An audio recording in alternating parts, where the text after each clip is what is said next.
I'm Bob Short, and this is Reflections on Georgia Politics, sponsored by the Richard B. Russell Library at the University of Georgia. Our guest today is Ed Jenkins, who served Georgia's 9th District in the United States Congress for 16 years. Ed, we're delighted to have you. I'm delighted to be with you, Bob. We want to share with you some of your experiences during those years you served in the Congress from Georgia's 9th District. But before we do that, we'd like to know more about you and your family and your early life in Young Harris, Georgia, and in Blairsville. Well, I was born in Young Harris, but my family moved to Blairsville when I was just a baby, 7 miles away. But I've always been, my family and as well as myself, have always been directly connected to Young Harris because that was my father's home. My grandmother had a boarding house on the campus of Young Harris College. It later was sold to the college, but for many years she ran a boarding house where a lot of students stayed. And my father, and he had 3 brothers and 3 sisters, all grew up there and went to school at Young Harris, as did I later. But in Blairsville, first of all, my father was a barber, and he barbered in Young Harris. And then when he moved to Blairsville, he and Zell Miller's uncle, B.H. Miller, owned a barbershop in Blairsville. And until he went to work for the TVA when I was a youngster, I grew up around that barbershop. So I met a lot of interesting Union County characters and politicians and listened to them intensely and really enjoyed my youth there. My mother came from the Choistoy section of Union County, and her father was a revenue officer in the 1920s. And so I also grew up hearing a lot of stories about making whiskey on the mountain slopes from him and my mother. She was Scotch-Irish. My dad was Welch and really had moved to Young Harris when he was a child from western North Carolina, from the Robbinsville area of North Carolina. His father had died rather early, and his grandfather, my great-grandfather, had moved down from Virginia into western North Carolina in the 1800s. There were 6 of us children. I have 2 brothers, 3 sisters, and all of us left to hunt and fish and play baseball, and none of us were the athletes that my dad was. He was an outstanding... I remember your dad. He was a great baseball player. He was a wonderful baseball player. And your uncle? Tom and Archie and Will. All of those boys played baseball and hunted and fished in the mountains. And I really had a wonderful childhood simply because we didn't have much money, obviously. A barber didn't make much money, but we had a very close-knit family. So you went to Union County High School and then to Young Harris College. I did. When I finished high school, there were only 11 grades. So I finished when I was 16 and immediately went over to Young Harris College, where I finished there in 1951 with you, Bob, and Miller. Zell Miller. An infamous class, I might say.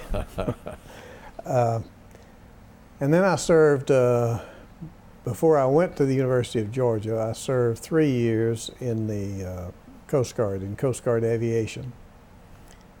And enjoyed that as well, because I got to spend about 1.5 years in Alaska and the Aleutian Islands during that tour. Got to fish and didn't do much hunting because the hunting license cost too much for a 20-year-old. But I enjoyed my tour. That was during the Korean conflict. And then after Young Harris, the University of Georgia. I came back to the, enrolled at the University of Georgia, did 1 year there before of pre-law, and then went into the law school. And I finished law school there in 1959. I had went to Emory 1 year at night because I had run out of money. So I got a job in Atlanta and went to Emory Law School at night. At that time they had a night law school. And then I went back to Georgia to finish up. So I was sort of a part of the class of 58 and 59.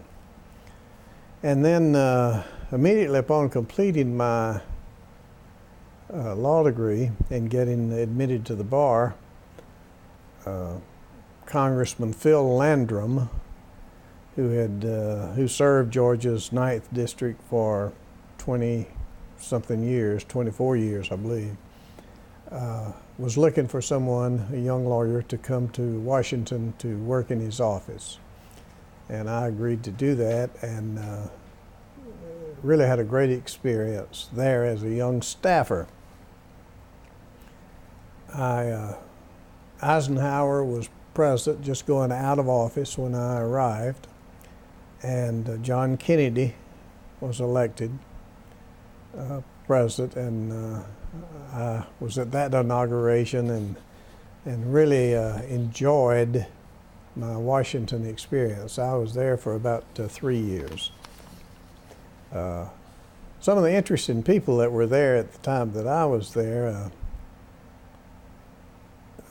Bobby Kennedy, of course, was serving over on the McClellan Committee. He was chief counsel for the Labor Committee over in the Senate. And Adam Clayton Powell was serving on Education and Labor Committee, and he became chairman while I was there. That was a big controversy because at first they didn't seat him, you know, and expelled him, I think, because he wasn't showing up, but the Supreme Court reinstated him. And Mr. Landrum at that time was the number 3 person in seniority on the Education and Labor Committee. And he was one of the chief sponsors of the Labor Reform Bill of 1959, which was an extremely controversial piece of legislation. That was the Griffin-Landrum bill. That's right. Or Landrum-Griffin bill. Depending upon where, if you were in Michigan where Bob Griffin was from, it was Griffin-Landrum. If you were in Georgia, it was Landrum-Griffin. But there were some interesting people on that committee and very strong personalities. Jimmy Roosevelt was the son of FDR, was a ranking member of that committee from California, and he was supported very heavily by labor. Some of the people from the other side, the more conservative side, Graham Barden, who was chairman of the committee from North Carolina, and he was a very conservative Democrat chairman, very bright fellow, and did a wonderful job on the committee.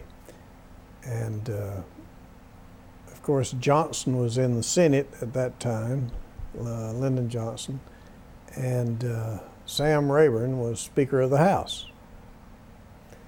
So it was a with Rayburn, Johnson, Kennedy, you had a wide range of personalities in the Congress. Congressman Landrum, as I recall, was chairman of the Education, I believe, subcommittee on that same committee. He was the third. It was a large committee. There was about 35 or 40 members, and he was number 3 or 4 on Education and Labor Committee at that time. Mm-hmm. He never chaired the committee because he was elected later to the Ways and Means Committee, and he had to give up his Education and Labor Committee status. But I recall sometime in some research that I've done that he authored a bill that had provisions in it for these bookmobiles out in rural America. And I thought that was a great contribution. Yeah, he was a leading co-sponsor of that bill that provided for the bookmobiles to go through the rural areas. He also, Dick Russell, Senator Russell, was in the Senate at that time, and he worked with Senator Russell on the lunchroom program that Senator Russell was very interested in. And you had a lot of powerful people in the House because they were all Democrats, and they stayed there for long periods of time and built seniority. So you had about 8 or 9 very strong personalities in the House as well as in the Senate. Your friend Zell Miller has been a very successful politician and a good friend. Yes. And I once read in the Atlanta Journal that Zell Miller wrote in your annual when you graduated from the University of Georgia that you would be his best friend forever unless you ran against him for the United States Senate. Yes, he did. He wrote that in my yearbook, and that's the only reason I never ran for the Senate. Well, you had an opportunity yes, once. I did. Yes, you did. Well, no, I was kidding about that. But Zell Miller and I grew up together, and I knew his mama so well, and played baseball with him and against him, and when he was at the university, I was at the university at the same time, and his wife Shirley would sometimes cook spaghetti for us, and we would talk politics. He and I were interested in the political realm since childhood because we had been around the political figures, local political figures. And incidentally, of course, his father had been the campaign manager for Ed Rivers when Ed Rivers ran for governor. I think he might have been a losing campaign. I believe Zell indicated this was before me, but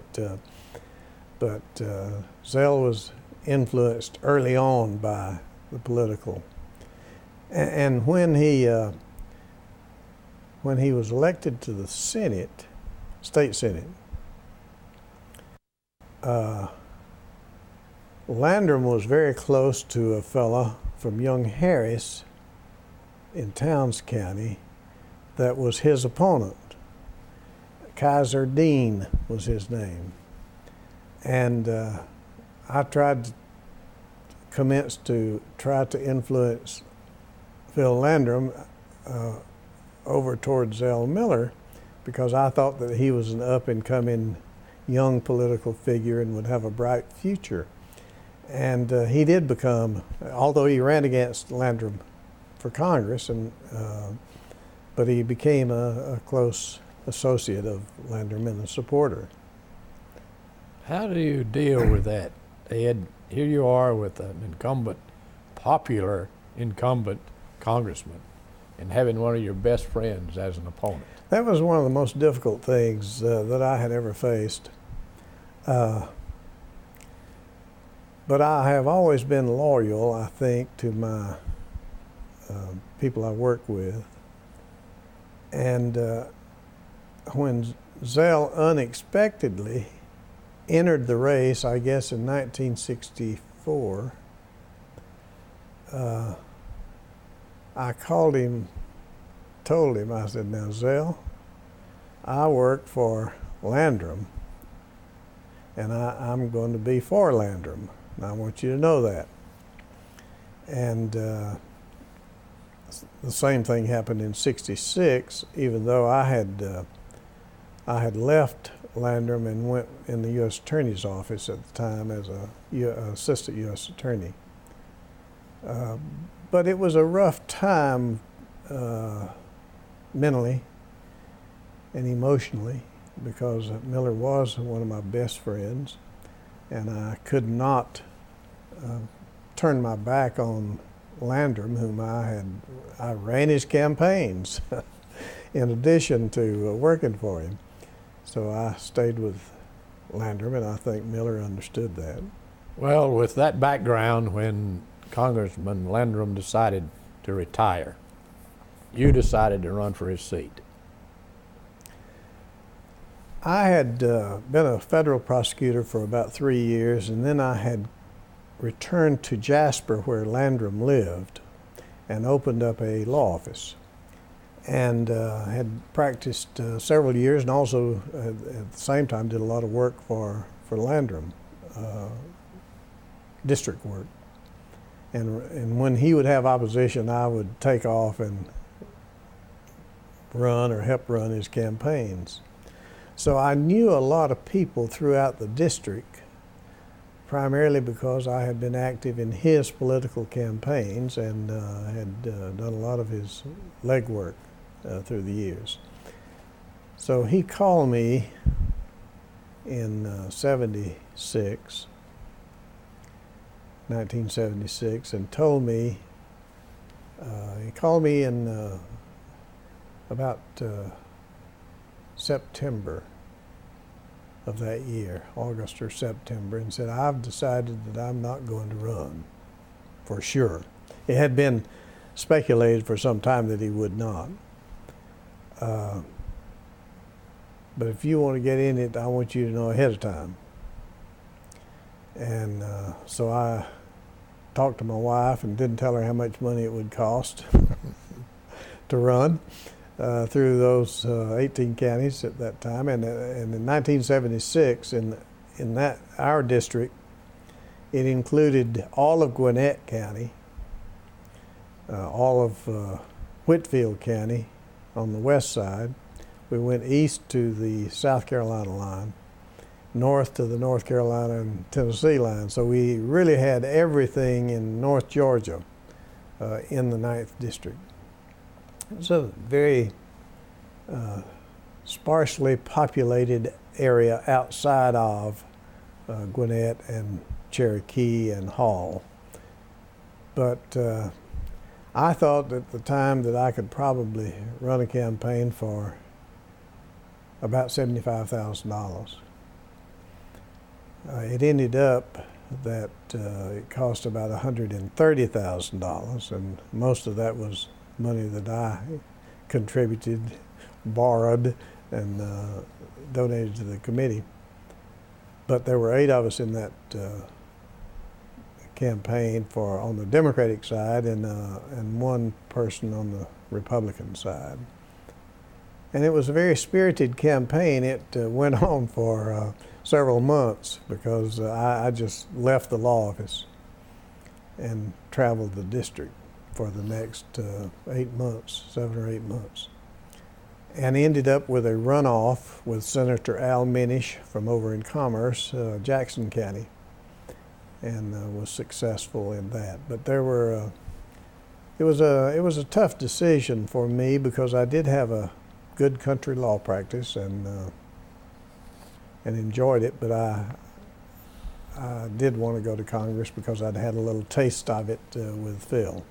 Well, having Congressman Landrum as a friend certainly must have helped you when you got to Washington. It did, very much so. I knew some of the people in the House from having been a staffer there a few years before. One of whom was Dan Rostenkowski from Chicago. He had been a young congressman at the time, very active, and I knew him. He was a friend of Phil's. And I decided to try to make a run for the Ways and Means Committee as a freshman. And the way that operates is that each party, Democrat and a Republican, they have a committee called a Committee on Committees that nominate people for committee slots, and it's always extremely competitive. And the Ways and Means and the Appropriations Committees are the two committees that are exclusive committees. That is, if you serve on one, you can't serve on another committee. But I felt that the Ways and Means Committee was where I would have the greatest opportunity to influence national legislation. And I ran for it, and through a couple of Phil's friends, including Dan Rostenkowski, who supported me as a freshman. He was on the committee, and a couple of people from the Texas state that were supportive of me. I was able to get the nomination from the Steering and Policy Committee for a vacancy on the committee. And then I was contested in the caucus, in the full caucus, by a member who had been there about 6 or 8 years. And by that time I had put together, though, a rather interesting coalition of Chamber of Commerce types, very conservatives, with some labor support that felt that I would be independent. That came from Rostenkowski primarily. And I was able to prevail in a very close election. Well, that committee had some very serious responsibilities: writing tax law, overseeing Social Security, Medicare, Medicaid, and other types of federal programs. Seems that should be in a full-time job. It really is. I served on the Trade Subcommittee of Ways and Means Committee. And when I indicated that it's an exclusive committee, that you can't serve on any other committee, there is one committee, that the Budget Committee, that is made up of one representative from Ways and Means from the Democratic side, one from the Republican side, and then the others are appointed by the Speaker, basically. But I also served on the Budget Committee for 2 terms while I was on the Ways and Means Committee. But my subcommittee appointment, while I had more than one through my 16 years, the one committee that I stayed on the longest, subcommittee, was Trade, which I had wanted to serve on, primarily because my district, congressional district at that time, the primary industry was in the textile field. And I felt that I needed to protect domestic textile industry for a variety of counties, from Jackson County, Barrow County, Hall County, up in the mountains in Rayburn County, and a lot of small shops, in addition to Whitfield County, which was the carpet industry of the world, really. So I spent most of my time on that, on Ways and Means Committee, on the Trade Subcommittee, and later became chairman for several years of the Textile Caucus, which I didn't make many friends in the free trade area, but I looked after the textile industry. And sponsored legislation. Many pieces of legislation dealing with the textile industry. Some that became law, but some that were vetoed and never became law. Well, let's talk about that legislation. Was in 1985. when you introduced it with opposition from your committee chairman, as I recall. And later, you passed legislation that was vetoed by the president. That's right. What was your reaction to that? Well, this was a long-fought battle. I was attempting in this piece of legislation to establish some quotas from the cheap labor countries that were exporting to us a lot of textiles. And I knew that the textile industry could not survive if that prevailed. So my piece of legislation would have slowed that down, and by establishing quotas. My subcommittee chairman, Sam Gibbons of Florida, was adamantly opposed because he was a free trader and did a good job in that field. Rostenkowski was opposed, as was the Speaker of the House. So I had, the only thing I had was a majority in the House, which I could override them and prevail, which I did. And was able to get it passed in the Senate. And it went to President Reagan, and he vetoed it, as I knew that he would.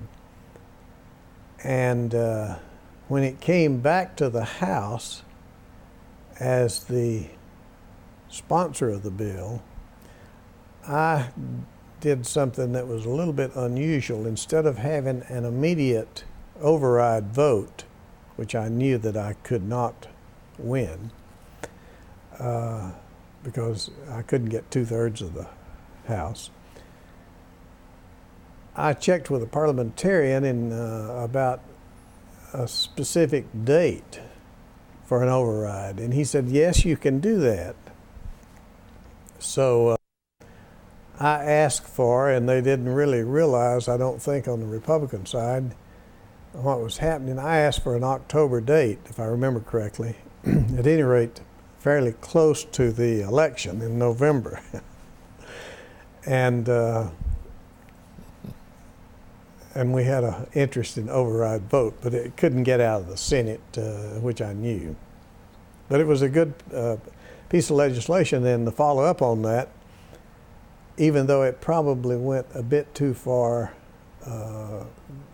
than even I would have preferred in the ideal world, it would have postponed the demise of the textile industry. And as you know, today, of course, we don't have a textile industry to amount to anything in the entire state or in the country.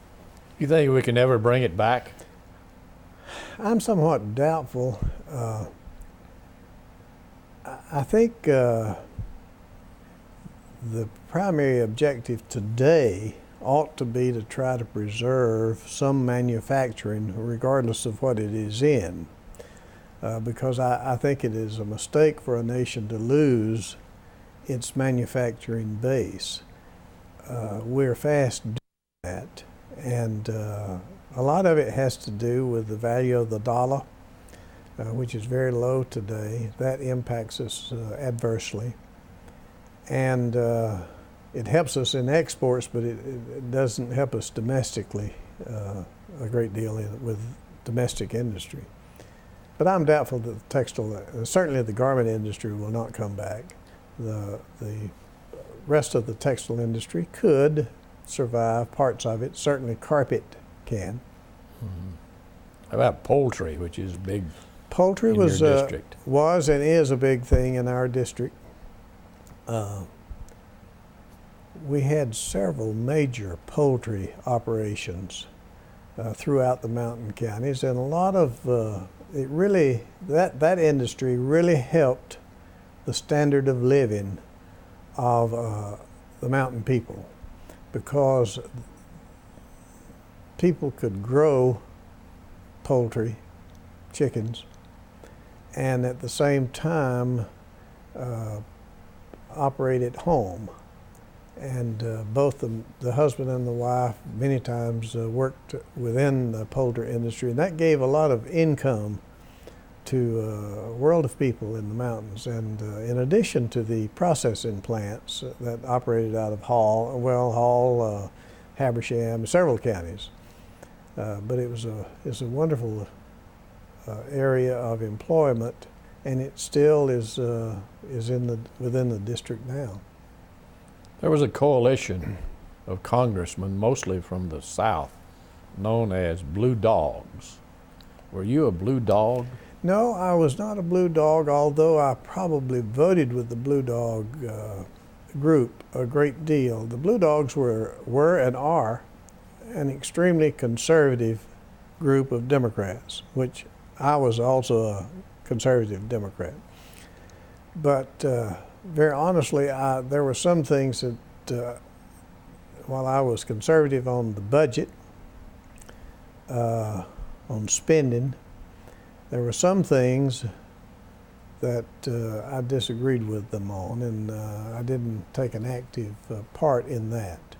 But they are in existence today, and as a matter of fact, have increased their numbers in the House. And they do a good job in trying to bring moderation to spending bills primarily. Let me read to you a quote that I just read the other day. Someone said, according to my records, Jenkins has not made a single speech in favor of increasing the federal deficit, raising taxes, or adjourning the Army. So it seems to me that you had a reputation of being a pay-as-you-go, lower taxes, strong defense member of the Congress. No question. I certainly, all of that is true. I am a great believer in a balanced budget on the federal level unless there is an unforeseen emergency, such as a war that causes one to deficit spend. And even there, I agree, like Lyndon Johnson, when he imposed the surtax during the Vietnam War, and to pay for it. I think this nation today is on the precipice of a very, very difficult time financially, that it could weaken us severely. And I believe that when I served, I believe that it was important that we not overspend. So many times I would vote against a spending program that I may have believed in, simply because I thought it cost too much money at the time. And being on the budget committee, I saw a lot of areas that I felt there could be a reduction in spending. As a matter of fact, when I was on the committee, Barber Conable, a Republican member from New York, who later became president of the World Bank after he left the Ways and Means Committee, he was the ranking member on the Ways and Means Committee on the Republican side. He also felt much like I did on spending, and he and I sponsored a balanced, it was called the Balance the Budget Committee bill, and passed it in the House. It did not get out of the Senate, but while it would not have mandated a balanced budget every year, it would have provided that you could not increase spending more than the increase in the national increase of monetary capacity, so that you'd have probably on any year you'd have 3 or 4% more that you could spend than you did the previous year. It would have brought us into a balanced budget over a period of time. And I still believe today that we really have a problem right now with overspending. As far as the military is concerned, when I went there, there had been, for the first 3 or 4 years of my service, there had been a great decrease in military spending. I felt that it was important that we had to increase military preparedness, and therefore the military budget had to be increased, and I was a supporter of that. As I recall, you served under 3 speakers. That's correct. Tip O'Neill from Massachusetts. Yes. Jim Wright from Yes. Texas. And Tom Foley From Washington. Yeah. Tell us a little about a congressman's relationship with the speaker. Well, when I went there in '77, that was the first year that Tip O'Neill commenced to serve as speaker. He was elected during my freshman year. And you got to know a speaker a little bit better when he was up for election, if he had not served before, because normally if they've been in office a while, the freshman members don't get to associate too much with the speaker. But I got to know Tip O'Neill once again through Dan Rostenkowski more than anybody else, because I went on Ways and Means Committee and Tip did not support me for Ways and Means Committee, and he was the incoming speaker. So I had defeated him in going on the committee. But I liked Tip O'Neill, even though he was a very liberal member. He was really a labor-oriented, from his district in Boston, was a very heavily labor-intensive district. And labor unions, he rarely went against what the labor unions wanted. But Tip was a Irish, good, jovial person, and could make friends with anyone. And he had a great relationship with the Republican minority leader at that time, Bob Michaels from Illinois. And many times he would call me during his 10 years as speaker, I believe it was 10 years, on major bills to see how I felt the South would go. And I'd give him a read. That's normally what the whip did, but sometimes he would call me. So I got to know him because I supported some things that he was for, but I opposed a lot of things that he was for.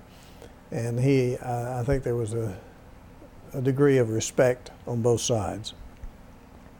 And he would sometimes eat out with, there were about 6 of us, that ate out on Tuesday night, sometimes more than that. But the so-called Tuesday night crowd. And Tip would be a part of that. And I was the token Southerner, I guess, in that group. Which incidentally, a lot of that group have gone on to the Senate. One of them was Barbara Boxer, and one was Chuck Schumer from New York, and Rusty, and myself.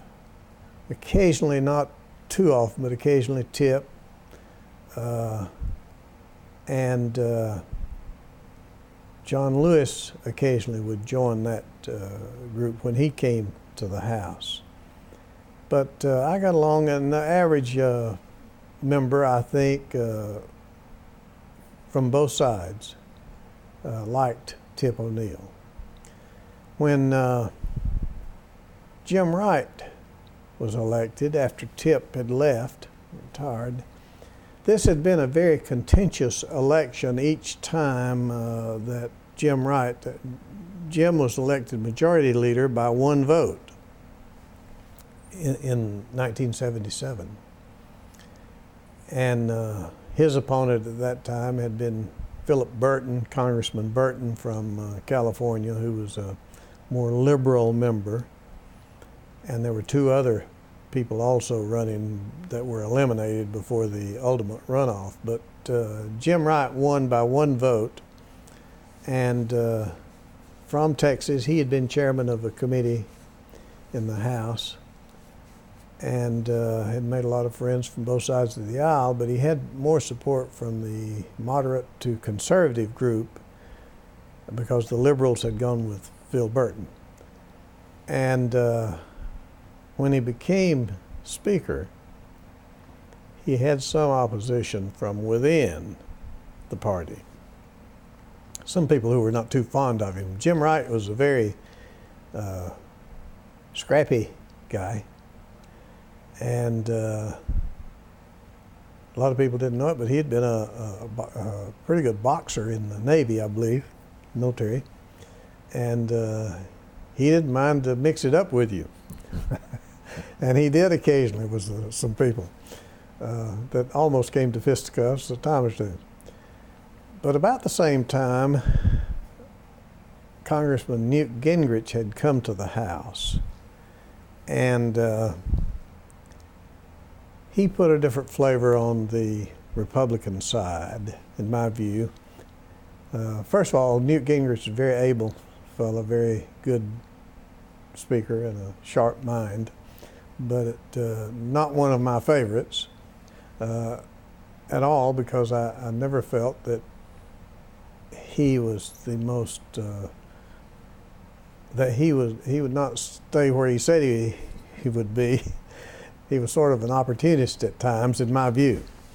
But at any rate, he organized the House Republicans and was moving Michael gradually out of office as the minority leader.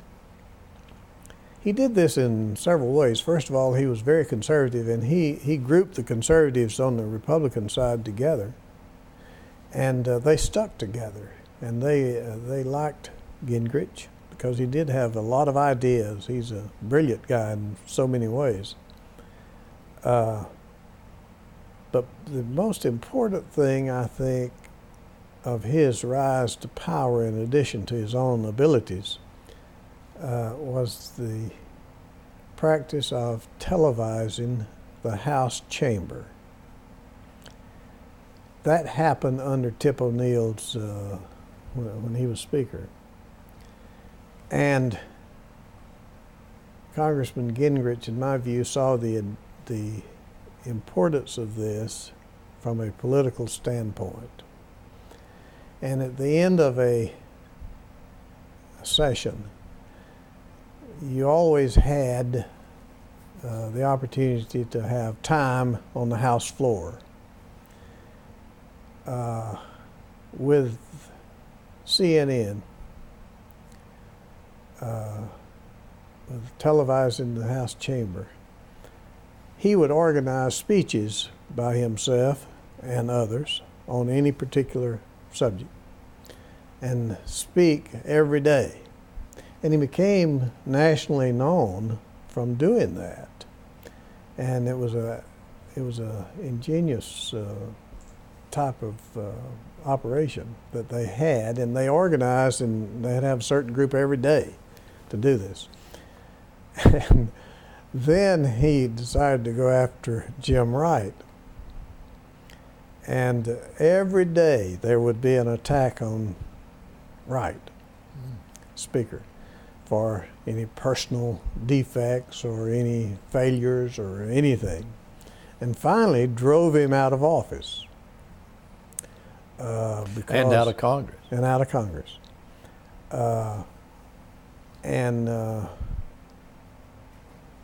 So I would say that Jim Wright's service was more contentious and more controversial from within and outside the party. I liked Jim Wright myself, got along with him. I had differences with him too, but we had mutual respect. And he's still in Texas today. Incidentally, he's not in good health. Tom Foley was more of a peacemaker, and he was not a strong leader. He got along more with both sides. He had been chairman of the Agriculture Committee in the House, and a lot of Southerners liked him very much. Who are some of your colleagues from Georgia? Bo Ginn from down in Savannah, who had also worked on the Hill at the same time I had. He had worked for Talmadge, and before that he had worked for a House member, but I knew Bo from years ago. And he was on Appropriations Committee and did a fine job for the state because he was important in getting projects through and funded. So I knew him real well. Dawson Mathis from down in Albany was a very good member. He also was on the Agriculture Committee, but he was close to Phil Burton, the liberal member from California, even though Dawson was extremely conservative. But they were good allies. And Dawson served as our steering and policy member that named members to various committees. Every state every zone had a member. And he was on the committee steering policy committee when I became a member of the Ways and Means Committee, and he was very important to me. Doug Bernard from Augusta served with me for many years. He was on banking committee, did a fine job there. Buddy Darden came after I had been there a couple of 3 years from Marietta, and he was on the Armed Services Committee and was a well-liked member of the House. Did a fine job, I think, for his district and for the state. Jack Brinkley from Columbus was there for a couple of terms before he retired. He incidentally was a friend of mine from Young Harris College days. He had finished a couple of years before me at Young Harris, and I knew him from there. And he was a very outstanding person. Morality of the highest degree, very honest guy. I thought a lot of him. He still lives in Columbus now, I think, or in that area. Who have I left out? Jack Flint was there when I first went there. Jack is now deceased, but he chaired the Ethics Committee at one time. Incidentally, I also served on the Ethics Committee. They say you have to serve a sentence on the Ethics Committee. I served 2 terms on the Ethics Committee. But Jack Flint at one time was a chair that committee, I think. He was also on Appropriations Committee. Speaking of the Ethics Committee, several incidents occurred in Washington while you were in Congress. One was Korea Gate, one was Iran Gate. Right. And tell us about those. Well, the Korea Gate thing, I was not on the committee at the time, on the Ethics Committee at that time, but that had to do with some alleged briberies of members of the House by a Korean supporter for Korea in the military field. And they would, the undercover FBI sting operation offered money to several of these members from both sides of the aisle. And there were about 3 or 4, if I remember correctly, maybe more, that were later indicted for bribery or attempted bribery and were either expelled from the House and later tried in their districts. Some of them either pled guilty or were convicted. One of the areas when I was on the Ethics Committee that came up was the Page scandal. There were, as you know, at that time we had a Page dormitory, more or less, where all of the Pages lived. And these could be anywhere, and they were normally 16, 17, 18, could be 19-year-old kids that were Pages. And there was very lax supervision of the Pages. You did have a couple of members that were committees that were had oversight responsibility, but it was not very good and not very active. And a couple of these Pages had affairs with, or allegedly had affairs with, a member of Congress. And that was brought up while I was on the committee. One of them had to do with a Republican member from the state of Illinois and a 17 or 18-year-old Page, both of whom admitted and was chastised by the House. Not the girl, she'd already left. She was one of the things that hindered that investigation, incidentally. It had happened several years before, and she was a housewife and mother and didn't want anything, obviously didn't want any publicity. But the member was charged, and he lost his election that year because of that. Also, there was a gay member that had an affair, and that person was likewise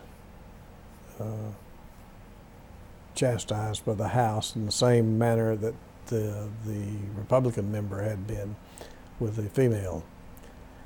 That brought about great changes in the Page system, which was really needed, and greater supervision and oversight, and that's good. The other thing that came up, I guess, during that time that I was on the committee was the so-called bank. It really wasn't a fraudulent thing. What happened was that the House has a bank and the Senate has a bank. And most members would have their salary check automatically deposited each month in that bank. And if you overdrafted, there was not a great deal of care because they knew the check would be coming at next payday. So a lot of members that had financial difficulties made a practice of overdrawing their account. And the FBI was brought in once again to check every member and their accounts to see if they'd ever overdrafted. Fortunately, when the FBI came to me and said, "You have never overdrawn," I said, "Put it in writing." Give me a letter, which they did. But that hurt a lot of members of Congress. And it really wasn't that much of a breach. It was a breach, but it wasn't as severe as it was publicized. And the Iran-Contra Committee, later you mentioned Irangate. Now you were appointed to that special committee by Jim Wright. That's right. Yeah. The Speaker made the appointments to investigative committees, and the senators were appointed likewise by the leader in the Senate. But Jim Wright was Speaker when Iran-Contra conflict came up, and he appointed Peter Rodino, who had been active, of course, in the Watergate years before. He named him as chair. And then he named subcommittee or committee chairman to that committee from the Democratic side. And you had almost every standing committee chairman, such as Jack Brooks, who was chairman of banking, I guess, at that time. Lee Hamilton, Democrat from Indiana, and a host of others. And he called me one day, the speaker called me and said, "I want you to serve on Iran-Contra." And I happened to be speaking in Georgia at the time when he reached me down in Marietta. And I said, "Well, Mr. Speaker, I hadn't even thought about this because I've never asked for it." And he said, "I know you haven't. You're probably the only Democrat that hasn't asked." But he said, "I want you because of your background as a trial lawyer." And he named me to that committee. It's a fascinating committee. There were a lot of things involved that were not right. Reagan had reached the point, in my view, there were some vacancies because of retiring people over in the National Security Council as well as Secretary of State. Schultz had come on as Secretary of State, and he didn't totally have a grasp of everything because he didn't know everything that was going on. And to make a long story short, a young lieutenant colonel by the name of Ollie North was in the Senate, in the White House as a young staffer, more or less. And he saw that there was a vacuum out there, and he was very active in the Contra, at that time, conflict. And the House had been curtailing expenditures in Central America. Did not believe that it was proper. I had been on the opposite side and had been supportive of Reagan in the fight against the Contras. But the House, the law was that you couldn't do it. And really there was a way to circumvent it, not legal, but nevertheless Ollie saw the opportunity that we could make some money, or they could make some money by selling some weapons to Iran through Israel. And they did that. And they would charge Iran more than what they really cost, what Israel was paying us for them. And they'd take that extra money and use it in sending it to the Contras in Central America. All illegal.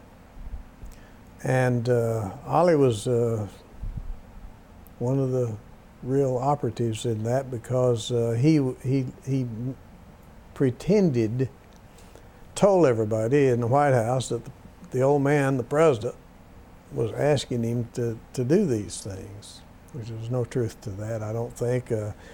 At least we didn't find that Reagan had specifically told him. Reagan later said that he was aware, if you recall, that some money was being spent there. But at any rate, the investigation went on for months. Dick Cheney, incidentally, was on the committee from the Republican side. So I had an interesting group, and from the Senate, George Mitchell, give you a little interesting sidebar comment. We would select people that we would cross-examine. There were like 50 or 60 members, and I had selected, being the freshman, the only non-chairman on the committee, I selected last, of course, from the Democratic side. So everyone already had the Secretary of the Defense and Secretary of State and Undersecretary of State and Ollie and all of the others. But Ollie had a wonderful lawyer by the name of Sullivan. And he'd have Ollie in his full uniform every day at attention. And he became a sympathetic hero to the American people because they watched it every day. And the Congress, this committee became scapegoats, more or less, because we were attacking this wonderful guy. And George Mitchell was going to be the person to cross-examine from the Senate, and one of the older members, the chairman of one of the committees, was going to be the cross-examiner from our side. And on Thursday, before Ollie was to report on Monday, the Democratic caucus met and said, we believe that Jenkins would do better to cross-examine Ollie North than the one who had selected him. Now, they told me this and wanted me to do it. I said, well, fellas, first of all, I understand what's going on. Y'all are running for cover. And I want you to know that first and foremost. I understand the process. And you want me to be from the House side, but I said, I will do it even though I haven't concentrated upon his particular area of what he did. I shall never forget, I rented a place at Jekyll Island that weekend, one of those houses, and I took all of these transcripts, which are volumes, and tried to go through before Monday when I flew back to Washington. But George Mitchell and I then cross-examined Ollie, and I really enjoyed it. You know, a lot was not discovered, I guess, during that cross-examination. Although I did ask this series of questions of Ollie, which really made Brendan Sullivan upset. I asked Ollie, I said, you know, I've supported the Contra aid as you have, and he said, oh, I know that they had done a good job on researching me. I said, but of course I believe that we ought to follow the law. And I said, now, no, the Speaker didn't know, Speaker of the House, my Speaker, or the Chairman of the Intelligence Committee on the House side, didn't know anything about the supplying of money to the Contras or this program that you had. And he said, no. I said, did the Senate Intelligence Committee know about it? Or anybody in the Senate? And he said, no, we kept that because we didn't want it to get out, obviously. And I said, what about Vice President Bush? Did he know about it? And he said, no. I said, did the Secretary of State know about it? He said, no. I said, what about the President? Did the President know about it? And Ollie said, well, I thought he did at the time. But I discovered since then that he probably did not know all the details.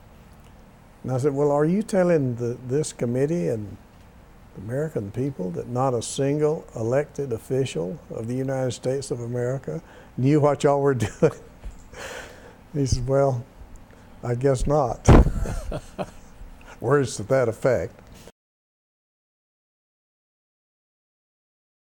But at any rate, the committee, as you know, made recommendations. We did not seek, a lot of people from the staff level and also a lot of people that were anti-Reagan really wanted to go after the president in an impeachment process because of this. But the committee, Democrats, which controlled the committee at that time, we felt that that would be a mistake. We had just been through a Watergate in the early 70s, 71, 72, 73, through that Nixon impeachment. And very honestly, the committee on both the Democrat and the Republican side felt that the country couldn't withstand another impeachment process at that particular time, and I think that was correct. We failed to mention the fact that you went to Congress the year Jimmy Carter was elected president. That's correct. And Jimmy Carter had a lot of difficulties with some of the staff. Good people, but in my view, some of them were probably not given the right position at the time, and he had a lot of difficulties with the Congress, with his own party in the Congress. If you recall, of course, he had sort of run against the establishment, and that had alienated, I guess, some people. But he was never close to anybody on the House side, or to my even the Senate. He had a lot of legislation, obviously, that came before the Ways and Means Committee. Some of it very good legislation, and I, as a member from Georgia, attempted to help him with some of that, even though it was more liberal maybe in some areas than I wanted it to be. But he did see a lot of problems. For instance, on the medical side, he had a hospital cost containment bill that was very controversial, but passed out of the committee by a very close vote, one vote, I think, which I supported him on, even though it had some provisions that I didn't like. It was killed in the House, full House. He had an energy bill that was geared primarily toward conservation and mandates as to surtaxes on large automobiles. That was in 1978, I believe. And he had a world of legislation dealing with trade and with taxes generally.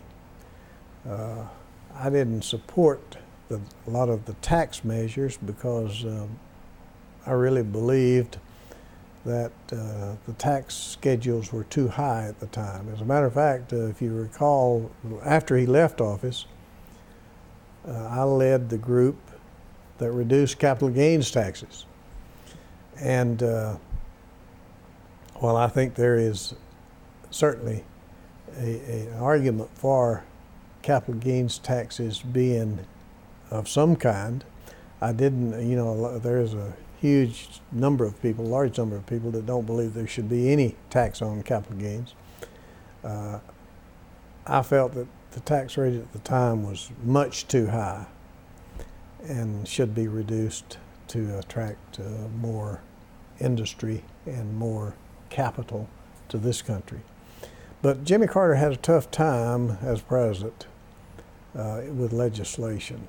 He didn't have the right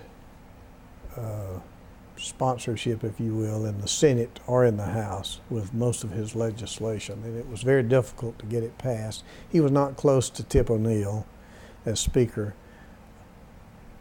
He was not close to many of the committee chairmen, and there was little effort made, in my view, to make allies out of them rather than opponents. And he didn't have support from the South, strangely enough, that he needed in most of his legislative proposals.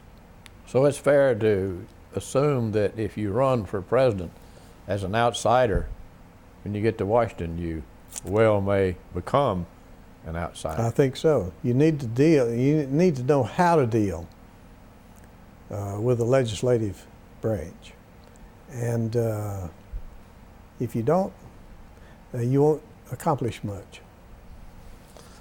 Let's talk for a minute about the first Gulf War. You were a member of the Congress when that war came about.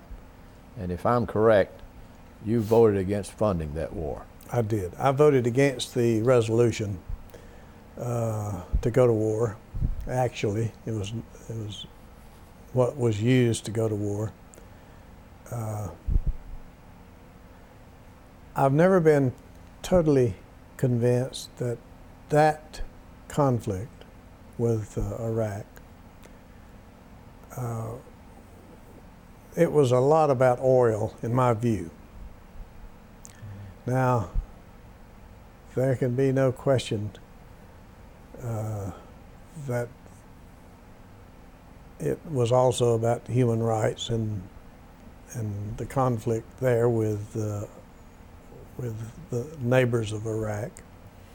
But I felt that since we had been supporting Iraq in its war against Iran with some weapon systems and some money through the years, that to turn around and suddenly attack Iraq because it was threatening Kuwait was not justified as an all-out war. I've been very cautious during my tenure as to looking after the United States of America, but to stay out of a lot of conflicts in the Middle East. And therefore I opposed it, as did Sam Nunn, incidentally, over on the Senate side. On the House side, and Sam was chairman of the Armed Services Committee in the Senate. He's like me, he's not absolutely 100% certain that it was the right vote, but it was the right vote as far as I was concerned with me intellectually. I just didn't see, first of all, I didn't think that we would attack and then withdraw. I figured that we would go all out in Iraq, and which we did not, as you know. We just defeated them and turned them back. I think my thought process was correct as to the dangers of going into Iraq as we have under this administration, and the turmoil that it has created and the money that we have spent, and we still are not certain as to whether or not we were correct. So in that war, besides showing a awesome display of military power, we actually didn't accomplish much. No, I don't think so. We saved Kuwait, and I guess the oil there, which we are somewhat dependent upon. So there's some positives and some negatives. But I had traveled some to Pakistan and to Afghanistan primarily with Charlie Wilson, who has become a little bit infamous in the last few years with the book and the movie. But I had met a lot of the Taliban in Pakistan, in Islamabad, and in Afghanistan. And very honestly, I was never convinced that you could depend upon these people. It appeared to me that we were pouring a lot of money. That's at the time that they were fighting the Soviet Union. And of course, we wanted them to prevail against the Soviet Union, and Charlie in particular, Charlie Wilson, was responsible for them getting the Stinger missiles that helped defeat the Russian army. But there was more to it than that. These people were being funded with a lot of money from America. And you had to deal with these feudal lords out there. And in my view, it was like trying to buy votes, in some election. You didn't know whether they were stayed with you or not. So it just defeated its purpose in trying to finance a war in that part of the world when you didn't know the culture or the mindset of those people. And like Alexander the Great that came over into Afghanistan, he didn't stay long, he just passed on through. I think that's what we needed to do. I don't think we needed to stay long. Do you think it was a mistake for us to invade Afghanistan in recent times? I think now there is more of a reason for concentrating in Afghanistan. It is truly a place that will be difficult, and I don't know that we ought to get too involved more than we are now, because I don't know, like Iraq, I don't know how easy it will be to get out of there. Soviets found that was very difficult, and you almost have to fight a war from a distance when you do these things. You need to, if you're going to do that, you need to finance one side or the other, whichever is your friends, so-called friends, and let them do most of the fighting. Had you been in Congress when the decision was made, would you have supported the Bush invasion of Iraq? No, I would not have. I would have voted against it. I would have voted against it as I did in the first Gulf War. What do you make of our presence there? I think it has brought us to a financial crisis. Not that in and of itself, but together with spending in addition to that war, and it has destroyed the value of the dollar. We are at a real crisis right now, in my view, as to whether or not we can live without real inflation that comes as a result of this overspending.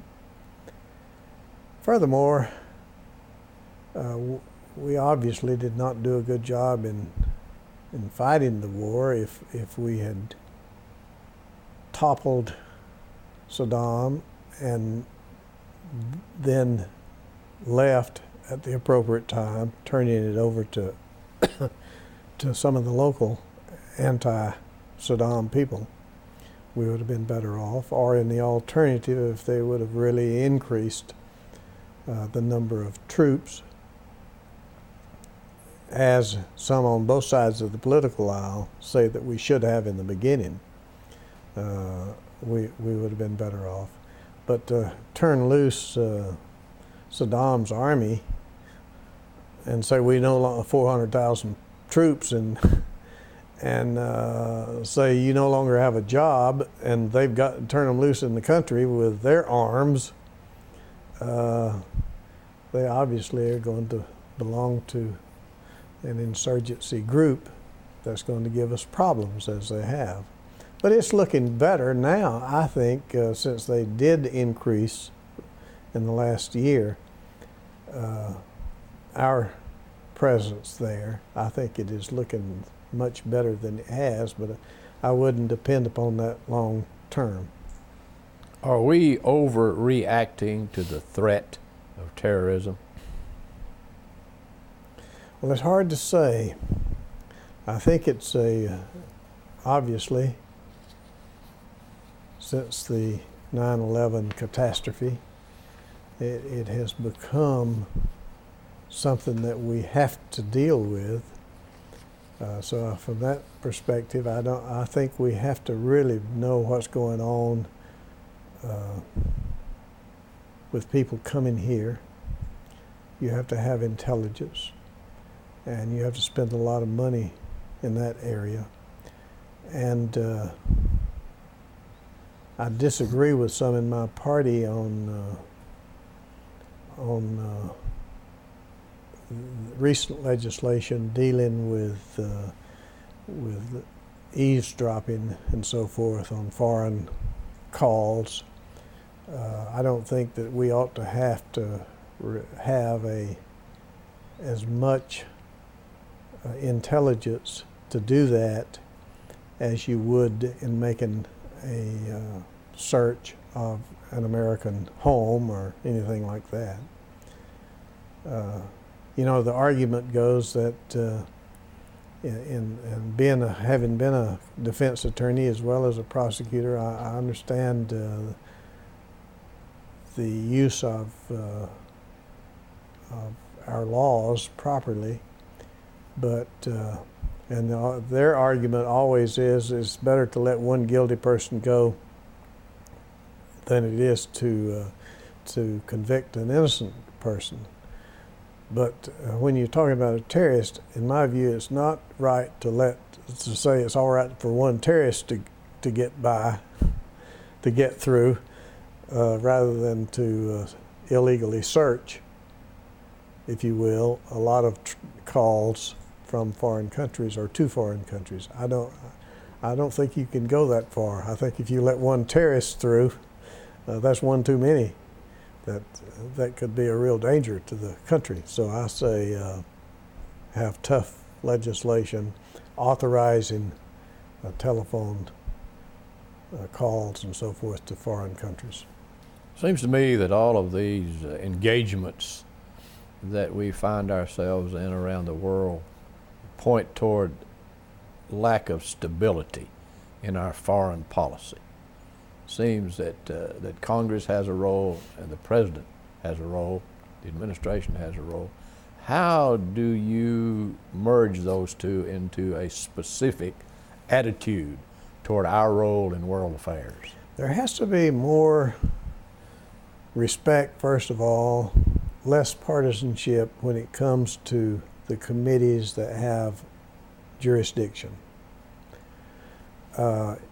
Years ago, you did have that, I think, in foreign affairs, you know, in the Dick Russell days and Senator George, from Georgia I'm talking about specifically.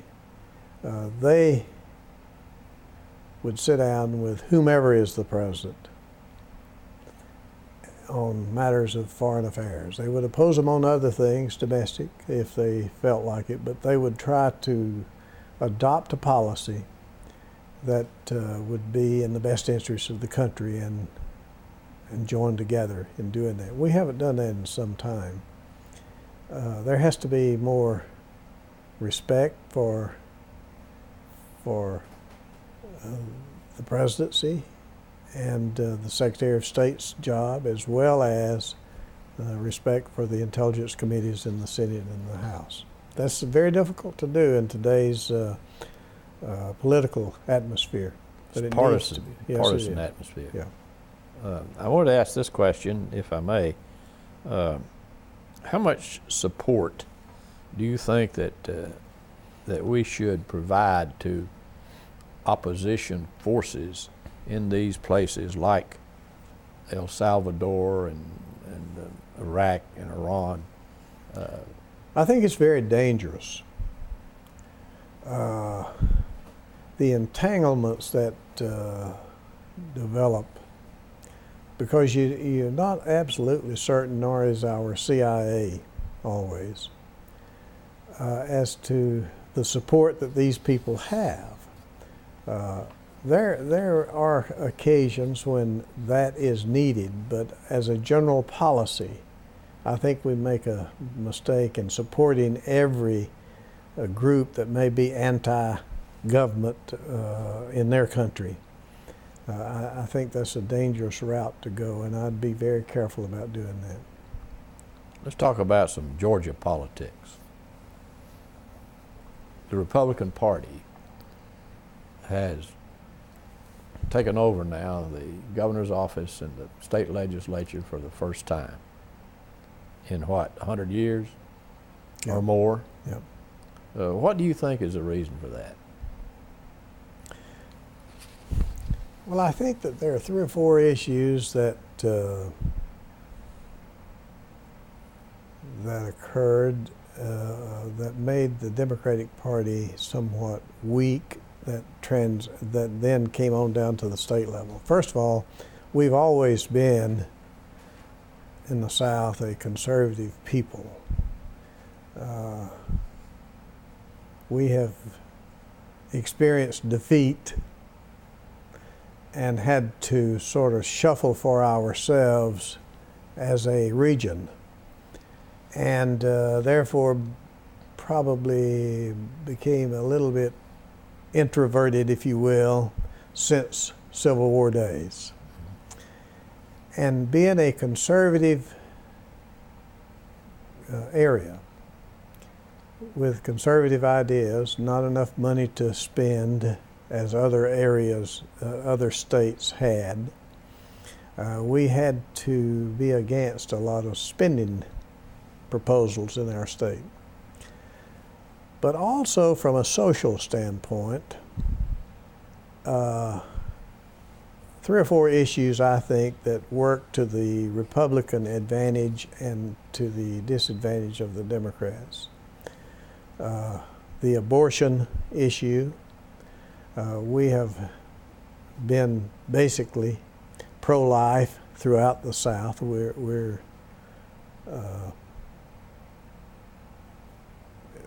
primarily Protestant, conservative Protestant areas. I think the gay issue worked to the advantage of the Republican side and to the disadvantage of our culture, if you will. I think on the racial side, the affirmative action legislation and proposals did not set well with the conservative people. I think all of those work to the disadvantage of the Democratic Party. Human rights has always been more of a Democratic Party issue than the Republican Party. Since the Civil War, prior to that, it was the Republican that were more supportive of certainly racial rights. But in recent times, I think that the abortion, the gay, the affirmative action did not bode well in any of the southern states. And a lot of other issues too that came along, although Republican Party did a better job than we did in organizing at the grassroots level. And they really did a fine job in taking advantage of computers and computer lists and that type of thing much before the Democrats did. Many disenchanted Democrats feel that the state party is too urban and too controlled by minorities and labor unions. Do you agree with that? I think that has played a role, certainly, in recent years. Once again, that somewhat plays into what I was talking about. If the base of the Democratic Party in our state is the African American community, and while that is very important for us in state elections, it also has a downside in the rural areas in particular, because they say, "Are you with the are you with the blacks, or are you with the?" That's basically what you hear out in the country, and that has been very difficult for us to overcome. And I think that there ought to be a real effort made in the rural areas and the white communities, because really, from an economic standpoint, all of those people, or most of those people, if you leave the social out for a minute and just look at it economic basis, most of those people ought to be Democrats, in my view. Because in the Congress, here's what I would find in the Ways and Means Committee as well as on the House floor. If you had a fight on taxes,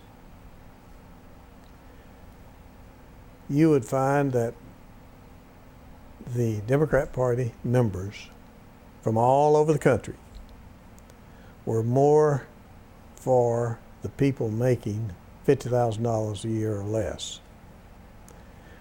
Whereas invariably, the Republican side in argument would be more for the investment side, which is the higher income side. Now there's on both sides, and sometimes there are deviations from each of those, but generally you would find the Democratic side more for the 50,000 and below, where most of the country people in Georgia are. Right. Yeah. So from an economic standpoint, that's where we have fallen down. We haven't promoted that as well as we should. And we've made mistakes on the social side, Democratic Party, and the racial side. But I think we really need to take the state party and infuse it with a lot of the people out in the rural areas. Many states require party registration. We don't do that in Georgia. Should we? I have tossed that around for a long time in my mind. I have a hesitancy to do that, even though I vote in the Democratic primary, and therefore I don't get to vote for my local Republican leaders, except in November, and there's generally, in my county, generally not a Democrat running against a Republican. My local office, sheriff, commissioner, every office in my county is Republican, except for one. But I tend to believe that on a local level, you ought to have nonpartisan county offices. And we used to do that in this county. We still do for one office. The probate judge always runs as, and always has. But we do that on the state level for Superior Court judges, and I think it's just as important that you have a nonpartisan sheriff, nonpartisan county commission in these small counties. But party registration, I'm hesitant to say that we ought to go to that. Some people support term limits on legislators as well as members of the Congress. What do you think about that? I have opposed term limits, primarily because I think, especially in the Congress, first of all, you'd have to have you'd have to have a constitutional amendment, because the only thing you have to be is a resident of the state and age requirement. You can live in South Georgia and run for Congress and up here in the mountains if you want to, as long as you're a resident of the state under the Constitution. So I think while I can understand why you want to turn everybody out occasionally, most of the people I find that are for term limits are for term limits until it applies to them, and then and then they say, well, I know I gave you a commitment to leave after 6 terms or 7 terms, but I've changed my mind now. I think it's the people ought to hold those people responsible if they made a commitment to be for term limits and then renege on it. But while we're on that subject of party politics, I want to ask you this question. What did you think of your friend Senator Zell Miller's decision to keynote the Republican National Convention in 2004? I thought it was a mistake. He's my friend and will be, but I thought it was a mistake for him as a Democrat to keynote the National Republican Convention. That just goes against my grain. I am a Democrat until I decide to be otherwise. I'll fight within my party. I believe in the two-party system, even though that has been sometimes I think the parliamentary system in Great Britain is better than ours, but being independent-minded as I am, I still believe that this nation is better served with the two parties. And I'm not a third-party advocate, nor am I an advocate of taking part in the internal business of the opposite party. What was your toughest political campaign? The first campaign in '77. I had 7 opponents in the Democratic primary, and while I ran first in that campaign, I had a runoff with Senator Minish from over in Jackson County, and I won that. And my second campaign was a rather difficult campaign because one of the people from Gwinnett County, who was chairman of the county commission down there, had run and lost. He was more or less projected to be the top guy in my first race. That was Ray Gunning. And he felt that if he could get me one-on-one, he could prevail because he came from a large populated area, and I had about 15,000 people here in my county. But I had all the mountain counties for me, and I had a pretty good base in Hall County and Whitfield County. So he did not, but that was a tough race. He ran a very good race. You know D.L. Crumley? D.L. Crumley. You wouldn't, I have to ask you that question, Ed. A great friend of mine. I'll have to tell you this story because I want people to know who D.L. Crumley. He no longer is alive. He's dead now. In my first race, I did not know a single person in Whitfield County, which at that time, Dalton area, which at that time had about 60,000 people.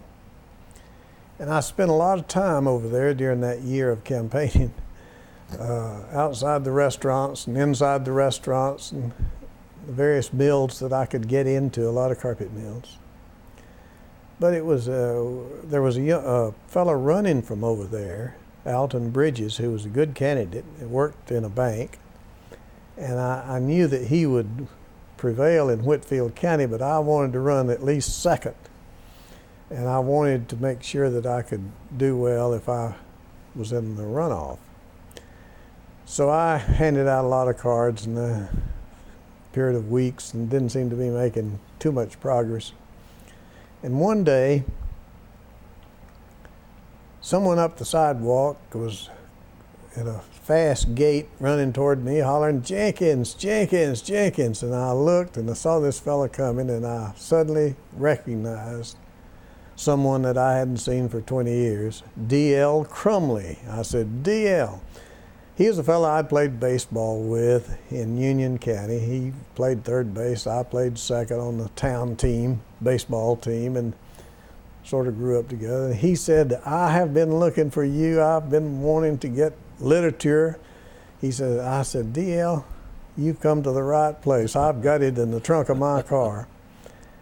And he was a truck driver for Roadway Express.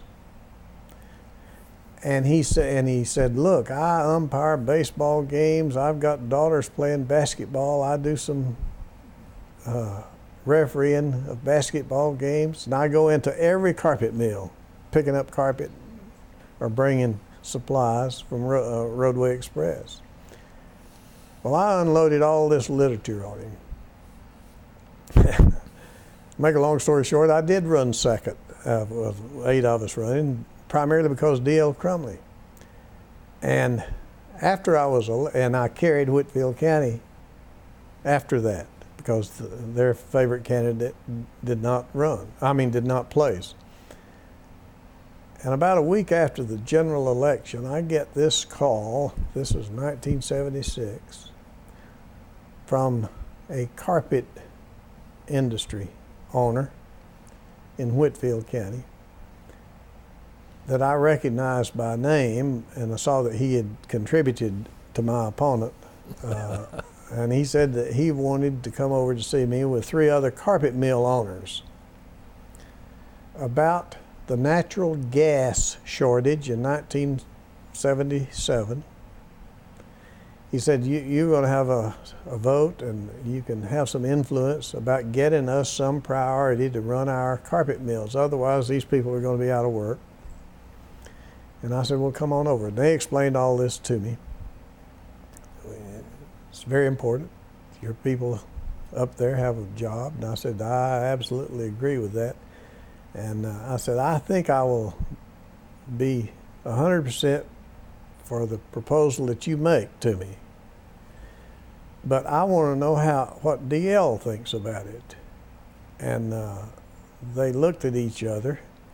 This was in my little law office before I'd been sworn in. And finally, one of them said, now, D.L. who, Congressman? And I said, well, D.L. Crumley. And he said, well, what mill does he own up there? And I said, well, D.L. doesn't own a mill. He's a truck driver for Roadway Express, and he's my man in Whitfield County, and if you'll check with him, if it's all right with him, it'll be fine with me. Well, D.L. called me about 11 o'clock that night, and he says, there's some big shots up here wanting to know something about a gas bill. I said, D.L., just stick with me, pal. You're going to be all right. That's the D.L. Crumley story. He was a great friend. That's a great story, and we need to hear more stories like that. Ed, you've had a very successful career, and I know you're proud of your service, and I know the people you've served are proud of you. But looking back, if you could have done anything differently, what would you have done? I would have run for the Senate when Wyche Fowler was elected. Wyche was a good friend of mine. Served on the committee with me.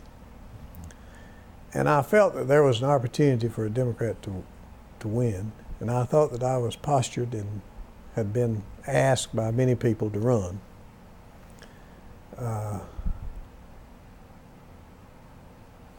That is one decision that I made not to, that I sort of regret, even though I supported Wyche and I thought he did a good job. Why didn't you run? Well, it had to do with a couple of things. First of all, I like Wyche, and he is on my committee, and we was good friends. And he'd gotten out early. And then there was one vote that I made that I thought was a bad vote, even though it was for my district, probably at the time. I voted on the King birthday bill. I had voted to put the holiday not on his birthday, but on the Sunday. Once again, trying to save $600 million or whatever it was. That businesses would not close, that you'd have it on a Sunday. That was very distasteful to the African American community. I felt that would become a real issue which I had had the support of the African American community in my district, which was very small. But I thought that that could become an issue. That'd be hard to explain in terms that they would accept. And if whites was in it, I would lose that block of votes. So I'd have been out in the rural areas trying to prevail, and I knew it would be a tough campaign. I think I could have won. That's I should have made that decision. Why did you decide to retire? I had reached the point that I knew I had 2 children, wife here, that I'd been away a long time, and it was time for me. I was 60 years old. I didn't see the opportunity of becoming chairman of the Ways and Means Committee. I had run for majority leader, and lost in a very close election in the House. Dick Gephardt had defeated me, and I had been there a couple of years later, 3 years, 4 years after that. And Ross Zinkowski at that time, he had told me, was a good ally of mine. He had told me that he was going to step down and that I could become chair if I'd make the right moves of the Ways and Means Committee. To do that, I would have to jump over 3 or 4 people, including Charlie Rangel, good friend of mine, Sam Gibbons from Florida, Pete Stark from California. I felt that I'd have no problem in ultimately prevailing, but that also would be somewhat divisive. But I had decided to do that if he was going to step down. And then about a few months later, he told me, he says, I have decided that I'm not going to retire. I'm going to run again. And when I looked at the terrain out there, it looked to me like if I could not become chair of the committee, that I was going to have to fight every 2 years with a growing Republican constituency, which would ultimately prevail, which they did, and that I'd be in a minority with no voice. So I decided I would go ahead and get out, and I was 60 years old, and that was primarily the reason. Now, a lot of people thought, I had a lot of campaign money at the time, about $600,000 if I remember, and we were locked in to where you could keep that money if you wanted to, pay taxes on it and keep it. And a lot of the newspapers thought that what I was going to do is to keep the money, and which I donated all of the money. I didn't keep a dime of it.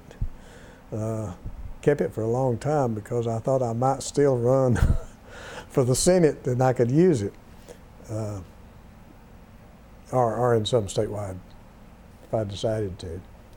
But ultimately I ended up giving it to some free health care clinics, to Young Harris College, to a lot of other scholarships. After your retirement, you were appointed by the governor to serve on the Board of Regents, in addition to all of your other activities, and the university system.